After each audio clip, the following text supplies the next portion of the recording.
Hey, what's up, Joe Joe in the morning, family? I hope everybody is having a super good day. I want to talk to you about something today that a lot of people have a hard time mastering this concept, but it will bless everybody around. Okay? When you are frustrated with a leader at your work, in your family, in your church, ministry, you don't have to tell everybody, okay? 6 things the Lord hates, and a 7th is an abomination, one that causes discord amongst the brethren. One that causes discord amongst the brethren. I think back in my life, and how much discord have I sown? How much discord have you sown? How much discord have we just said something about a boss, a family member, co-worker, church leader? Or how many times have we just had open conversations about people? We've all worked jobs and people would talk about some people and you just kind of be like, I don't see them that way. Or at church, people talk about a leader. And you got to understand, it doesn't matter if we're talking about business, church, whatever.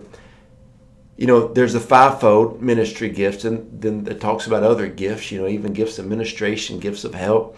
And we all have different backgrounds, come from different generations. And so you could take somebody from one generation and somebody from the next, and if they're different ethnic backgrounds, and one even, I remember I was talking to somebody and they were like, hey, look, I don't understand what you're talking about because I didn't come to America till I was in the 7th grade, and this person was in the 11th grade. They said, so I don't know some of what you're talking about. And so they didn't understand everything the way we understood things. So when people would say, why don't you understand this? They're like, hey, just from a different nation. And people from different, denominations. You get a Church of Christ and a Pentecostal together, they just see things differently. But so many times people cause discord by talking too much. Now here's what I want to talk to you about.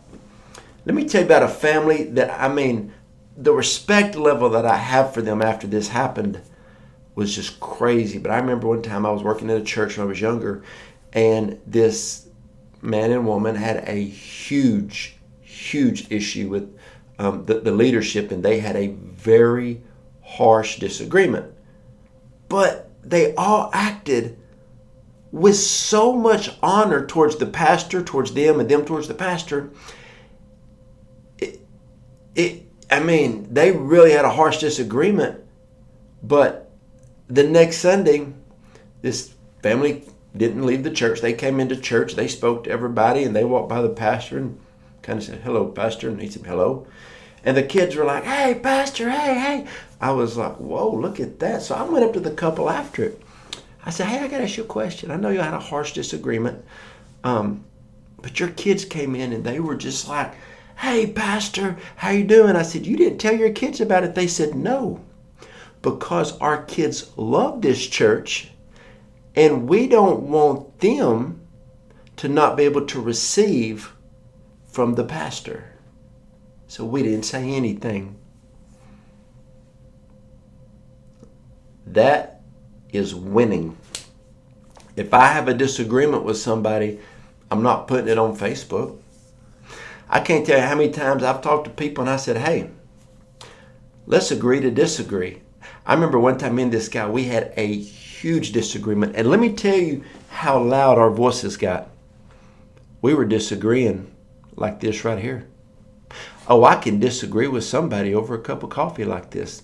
In one of the college classes I took, it talked about how you can have a conflict, never raise your voice, never and never escalate. You talking like this, okay?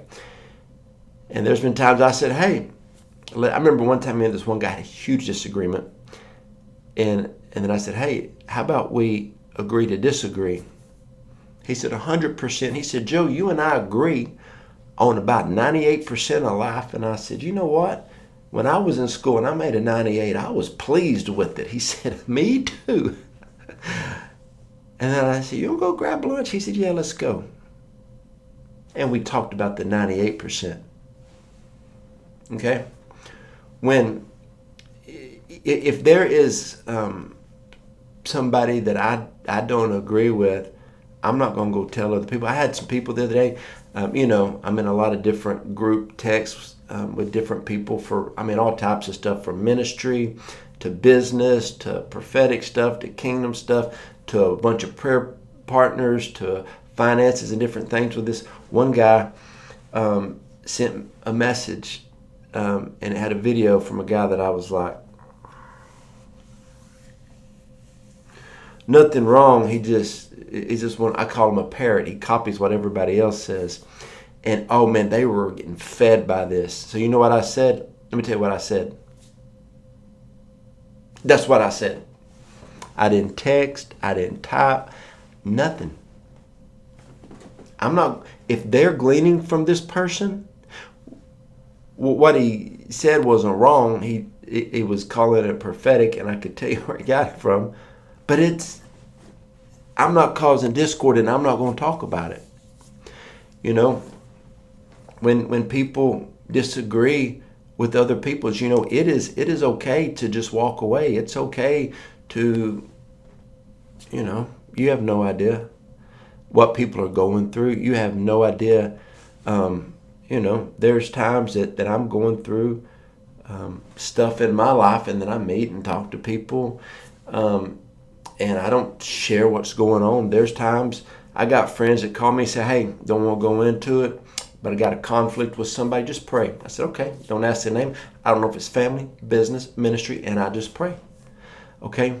So many times people will actually word curse their self by causing discord.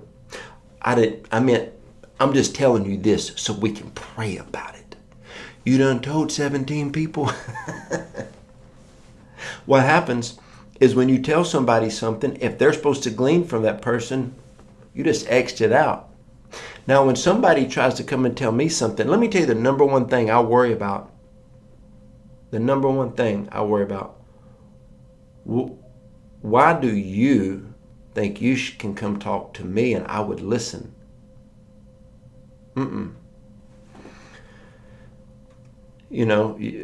Be mature and say, hey, if there's somebody I should pray for, just give me their name. I don't want to know any details, okay?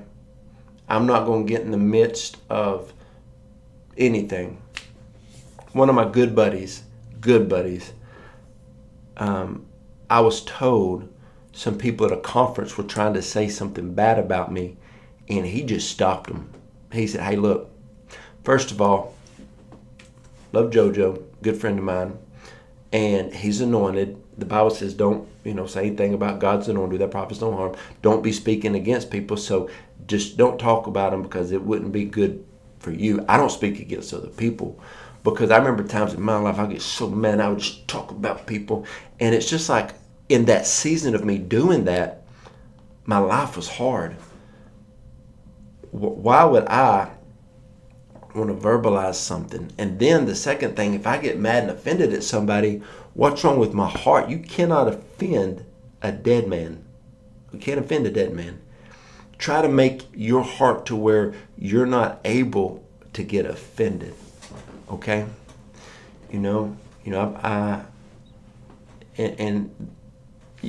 You got to be like that, because with the amount of views we get on social media, I get an onslaught a lot of times of messages. I get emails. I get letters. Yes, people still hand write letters, type out letters. I don't get into when people say negative stuff. I don't get in when people say praiseworthy stuff. Lots of ministers have said, don't let praise go to your head and then you'll be haughty Don't let offense go to your heart because somebody's words will harm you. Just make yourself where you're not like that. And when you do, you won't ever really want to speak against other people. You won't want to speak negative towards folks. Where God is taking us, we need to be as pure-hearted and clean-minded. Our mind needs to be cleansed, okay? And when you're healed, you will perceive things differently than when you're not healed, okay? And so, 6 things the Lord hates, 7th is abomination, one that causes discord.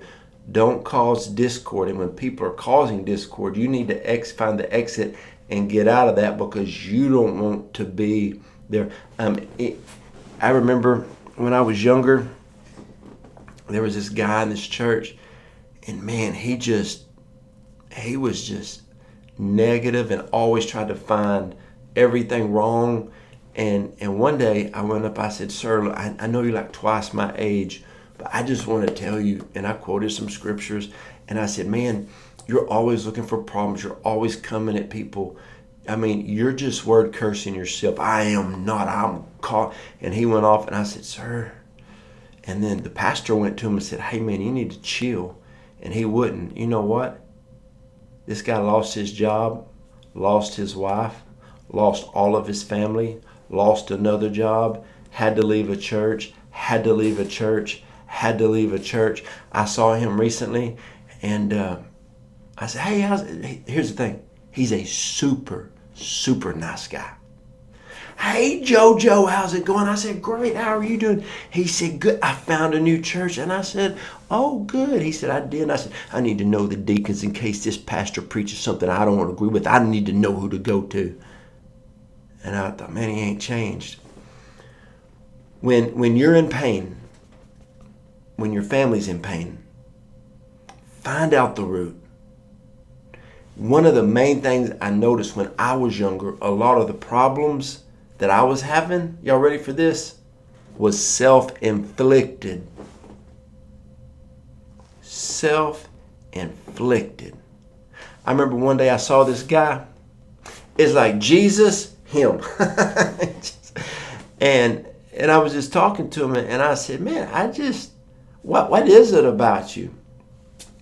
Man, you have such a great marriage. Financially, you're super blessed. Your kids all just, love you. You have such a great family."